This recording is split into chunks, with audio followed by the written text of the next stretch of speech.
Kasaragod Bedakam police station പരിധിയിലെ കുണ്ടംകുഴിയിൽ വൻ തീപിടുത്തം.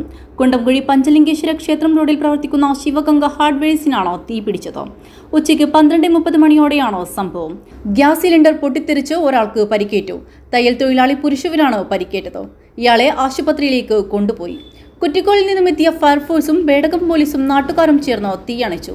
11:50 ഇവിടെ സ്റ്റേഷനിലേക്ക് മെസ്സേജ് വന്നു, ഇങ്ങനെ പെയിൻറ്റ് കിടക്ക് തീപിടിച്ചതാണ്. അപ്പോൾ കുറ്റിക്കോളിൽ നിന്ന് 2 യൂണിറ്റ് എത്തി. അപ്പം തീ വ്യാപിച്ചതായി കണ്ടപ്പോൾ കാസർഗോഡിൽ നിന്ന് 1 യൂണിറ്റ് എത്തി. 3 യൂണിറ്റ് 10-15ഓളം ജീവനക്കാർ കൂടിയിട്ട് ഏകദേശം ഒരു 3 മണിക്കൂറോളം പ്രവർത്തിച്ച ശേഷം തീ നിയന്ത്രണമാക്കിയിട്ടുണ്ട്. പെയിൻറ്റ് കടയായിരുന്നു. അപ്പോൾ എങ്ങനെ തീ പിടിച്ചതെന്ന് വ്യക്തമായിട്ടില്ല. അപ്പോൾ തൊട്ടടുത്തൊരു പെട്ടിക്കട ഉണ്ടായിരുന്നു.